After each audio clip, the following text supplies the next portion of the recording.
હરે કૃષ્ણ. પરમ પૂજ્ય રાધાનાથ સ્વામી મહારાજના વચનામૃત શ્રૃંખલામાં આજે વિષય છે મિથ્યા અહંકારના લક્ષણો. જેનામાં મિથ્યા અહંકાર નથી તે જગતભરમાં શિષ્યોને સ્વીકારવા માટે યોગ્ય છે. પણ તમે મહાન આત્માઓની પ્રાર્થનાઓ વાંચી છે ક્યારે? જેમ કે શ્રીલ ભક્તિવિનોદ ઠાકુર, શ્રીલ નરોત્તમદાસ ઠાકુર, પ્રહલાદ મહારાજ, ધ્રુવ મહારાજ, અક્રૂરજી. આપણે જ્યારે આ પ્રાર્થનાઓ વાંચીએ છીએ ત્યારે શું ક્યારેય એ લોકો પોતાના વિશે સારું બોલતા હોય છે? તમે ક્યારેય કોઈ મહાન સંતને શાસ્ત્રોમાં પોતાના વિશે સારું બોલતા જોયા છે? તેઓ ક્યારેય પોતાની પ્રશંસા નહીં કરે. જે વ્યક્તિએ પોતાનો મિથ્યા અહંકાર ત્યજી દીધો છે તે ક્યારેય એમ નથી માનતો કે મેં મિથ્યા અહંકારનો ત્યાગ કર્યો છે. જે વ્યક્તિ મિથ્યા અહંકારથી શૂન્ય છે તે સદાય પોતાને પ્રભુની કૃપા પર આશ્રિત માને છે. મિથ્યા અહંકાર એટલે એમ વિચારવું કે હું કરી શકીશ.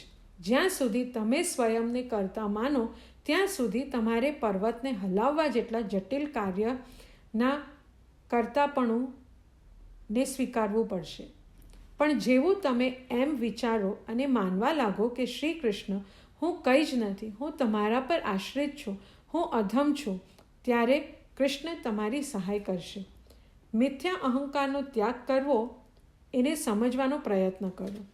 એનો અર્થ એ છે કે તમે સ્વયંને અયોગ્ય અને અપાત્ર માની ભગવાન અને એમના ભક્તોના ચરણે પડી એમ કહો કે હું તમારી શરણે છું, કેવલ તમે જ મને બચાવી શકશો.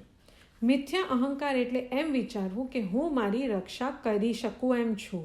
અને જો અહંકારના બીજા રૂપમાં તમે એમ વિચારશો કે હું તો બહુ આધ્યાત્મિક સ્તરે વિકસિત છું એટલે હું મારું રક્ષણ કરી લઈશ. પણ જ્યારે તમે તમારા સ્વયંને અયોગ્ય માનશો ત્યારે તમે એમ વિચારશો કે શ્રી કૃષ્ણ કેવલ તમે જ મારું રક્ષણ કરી શકશો. જેવી રીતે તમને જો સ્પીકરનો ખ્યાલ ન હોય તો તમને એમ જ લાગશે કે આ કેવી અદ્ભુત લાઇટ છે.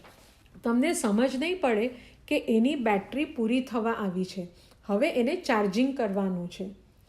એટલે આપણને એ સમજણ આપવામાં આવી છે એની નિર્દેશન પત્રિકા દ્વારા. જ્યારે લાઇટ આવે ત્યારે એ કોઈ મજા માટે નથી પણ સંકેત છે બેટરીના પૂરા થવાનો. એટલે જેવું આપણે એમ વિચારીએ કે મારો મિથ્યા અહંકાર નથી, પણ એ તો પેલી લાઇટની જેમ એક સંકેત છે કે તમારી આધ્યાત્મિક બેટરીમાં પાવર ઓછો થવા લાગ્યો છે. એટલે તમારે એવી પરિસ્થિતિ ઉત્પન્ન થાય ત્યારે મહાન ભક્તોના ચરણોમાં વિનમ્ર ભાવથી દંડવત કરવા જોઈએ. હરે કૃષ્ણ.